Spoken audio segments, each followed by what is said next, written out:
Welcome back to Movie Recaps. Today I will show you a comedy film from 2021 titled Queen Pins. Spoilers ahead, watch out and take care.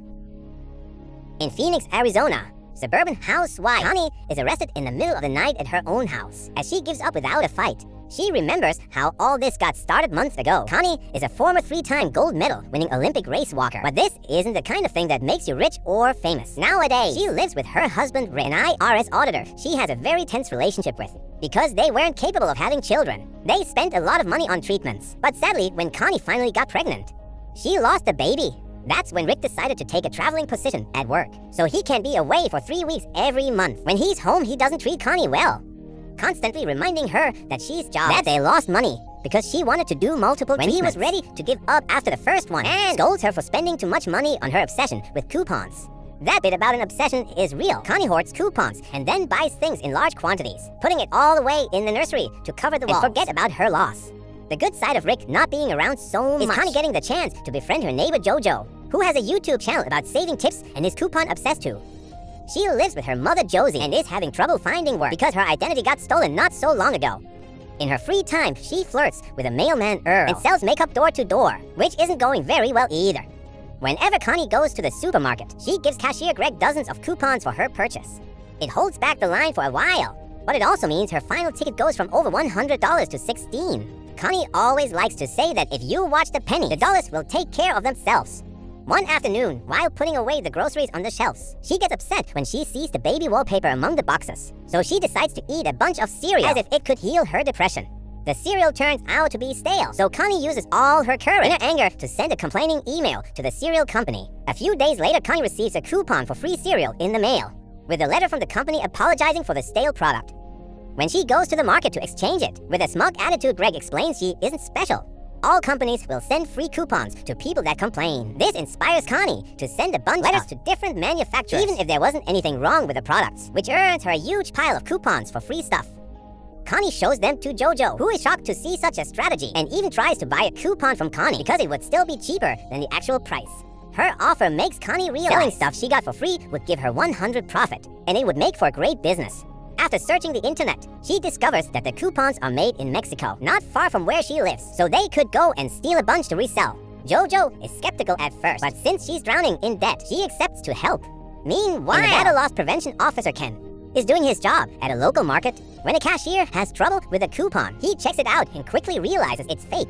The manager asks if they can honor it anyway because the old lady has been their client for decades. But Ken refuses because rules are rules. Ken's manners are incredibly poor, earning him some insults from the old lady. A similar situation happens later when he gets on a plane to return home. A mother asks him if he could please switch seats with her daughter so she can watch the landing. Help her calm down. But Ken refuses like a twat, saying it's an important lesson for the kid to learn. When he finally arrives at his lonely apartment in Utah, Ken yells at the TV in frustration. The next day in Mexico, Connie and Jojo make it to the coupon factory and watch the employees and their shifts. They decide to approach Alejandro and Rosa, a couple that is already breaking the rules. But doesn't look too dangerous? The duo follows the couple with a car, and they think they're about to get robbed. But after Connie and Jojo clarify they're there for help, they are welcome at Alejandro's house to have a little chat. It turns out Rosa is pregnant, and their salaries are a joke, so it's easy for Connie and Jojo to come forward with their offer if the couple steals coupons for them. They will resell them later in the USA and share part of the profits. Alejandro isn't sure it's a good idea, but Rosa convinces him to do this for the sake of their baby. Making a plan isn't too difficult. The factory is divided into printing, where Alejandro works, and redemption, where Rosa works. Each side usually doesn't know what the other does. With every coupon they print, there's always an extra that is supposed to get destroyed. But Alejandro can ship those extras to Connie and when their trucks do their distributions around the USA. There will be no problems at the border. They'll only see a box with coupons, not illegal activity. A few days later, the duo gets their first box with coupons, so they make a simple website to sell them and promote it on Connie's channel. Their business quickly becomes a success, earning them tons of money, but the supermarkets soon start noticing too. Ken receives dozens of letters and phone calls from managers complaining about all the money they're losing, so he begins a thorough investigation until he can find a credit card number behind one of the many purchases made with these coupons. After 11 days of work, Ken goes to see the housewife that used this coupon and learns about the website that sells them, promoted by a black woman on YouTube. When Ken returns to the office and opens the website, he finds the motto, "If you watch the pennies, the dollars will take care of themselves." Back to the duo. They're upset to find their PayPal account has been frozen because it's received too much money too quickly. To unfreeze it, they need to prove they're running a legitimate business. They don't know how to do this properly, so in their desperation, they decide to contact Tina, who is a famous hacker on the dark web. Tina scolds them for promoting this so freely because it can be all traced back to them. So after deleting JoJo's videos, she explains they need a front for their business so they can clean their money. They'll get a bunch of fake IDs, bank accounts, and a stash house to work in. Also, they must wait 6 months before spending their money, so every connection they've established to their real name can have time to disappear. After agreeing, Tina will get 10 for her help. She gives them a special encrypted USB stick for them to keep their important files in. Thanks to Tina's quick thinking, there are no clues left on the internet for Ken to follow. He goes to the FBI and gets told they'll look into it. But actually, they find a problem with coupons to be laughable, so they throw the case to their lowest desk worker, Albert. Since he has nothing better to do, Albert accepts the case, using JoJo's cosmetics brand as a cover and Tina's fake IDs. The coupon scam begins growing into a very profitable business again, while Ken leaves messages for the FBI every day. 6 months later, the duo is ready to spend their money. But they remember Tina said it's dirty, so they have to clean it first. Remembering a story of Rick's about a client of his, Connie decides that they need to buy lots of expensive stuff to be resold later, and the money from those sales will be seen as clean. After convincing all the banks to give them the money in cash because it's to hire people for their cosmetic business, Connie and JoJo go on an incredibly expensive shopping trip. They buy sports cars, boats, a private plane, and even guns. Afterward, they take a trip to Las Vegas where they discuss their future plans. JoJo will pay for her mother's mortgage, and Connie wants to try the fertility treatment again. Meanwhile, Ken finally receives the call from the FBI he's been waiting for. Albert informs him he can't do anything on the internet because an expert has deleted all cookie trail. But since the coupons are being sent through old regular mail, he'll send someone that can actually help. 2 days later, Ken meets Simon, a postal inspector. Simon accepts the case and asks Ken to order some coupons from the website so they can take a good look at the system. When the envelope arrives a couple of days later, Simon quickly notices the envelope says it's from Kansas, but it actually comes from Arizona thanks to the special numbers on the online stamp. He will be flying to Phoenix soon and agrees to take Ken with him since he already knows all the supermarkets in the area. Back to Connie, she makes an appointment at the fertility clinic and takes JoJo with her for support because she hasn't told Rick she's doing this. The doctor informs her this is her last shot, so Connie decides to use a donor seed instead of her husband's. Later in the evening, Tina contacts them again to know where all the money has gone and gets very angry when she hears their reasoning. They missed a point by using JoJo's cosmetics brand. They had already cleaned the money. Now they must sell everything they bought as soon as possible and put it back in the bank in small amounts per day.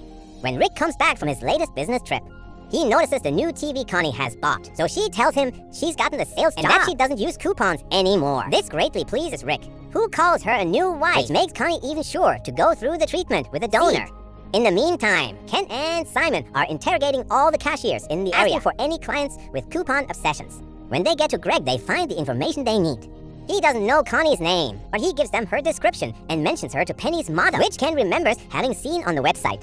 The next day, they go to the local post office to see if any of the workers knows anything about a coupon blonde. Nobody remembers Connie, but when they hear the word coupons, they snitch on Earl because he always was watching JoJo's saving tips on YouTube. Back to the duo selling all their stuff on eBay is becoming too hard because there's so much of it. When they go to a cafe for a drink, they find 2 men from a gun club. So they get their club's address and visit it later with all their weapons for sale. JoJo makes an amazing sales pitch, but the leader still refuses to buy them. So the duo agrees to make them a good discount if they buy them all, sealing the deal.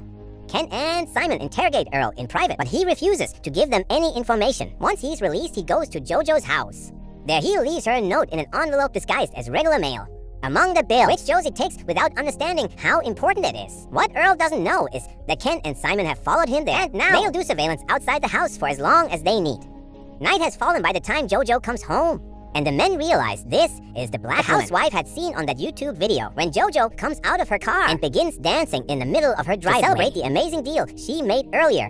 The next morning, JoJo is distracted by an argument with Josie and pays no attention to the mail, so she drives to the stash house as usual. Ken and Simon follow her there and see Connie as well, realizing she's the blonde from Greg's description. Simon gathers other postal inspectors to begin the operation properly, and now they have more details. It's very easy for them to find Connie's and JoJo's identities, especially when they show a picture to Greg and he confirms it. Later that night, JoJo can't sleep. So after checking on her mom, she goes to the kitchen to get a snack. That's when she finally finds Earl's note urging her to leave town. But it's too late. Simon arrives with his man and arrests Connie. JoJo and Josie, after their homes in the stash house, are raided. The arrest appears on the news, and Earl is surprised to see JoJo's face on TV.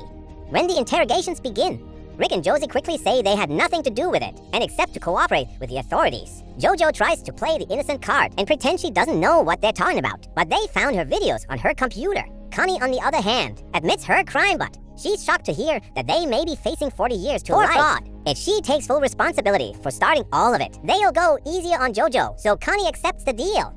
JoJo is released on bail. She thinks Josie paid it, but it was actually Earl who is waiting for her outside with flowers. Sadly, Connie isn't as lucky. Rick only visits her to scold her and refuses to pay the bail, so Connie asks for a divorce. The investigation continues, and the inspectors trace the coupons back to Alejandro and Rosa. But by the time they discover this, the couple has already disappeared. Since the trail has gone cold, the Mexican government won't go after them. Connie hires a rather expensive lawyer, and this proves to be the right decision. On the day of the trial, the lawyer convinces everyone that Connie and JoJo made use of a loophole the same way corporations do all the time. His tactic is a success, and JoJo gets 10 days in prison plus 1 year of probation, while Connie gets 11 months in jail with a possibility of parole. Simon and Ken aren't happy with this result and demand answers from the state attorney, who explains the judge went easy on the women because the brands on the coupons pressed for leniency to avoid bad press for such mega corporations.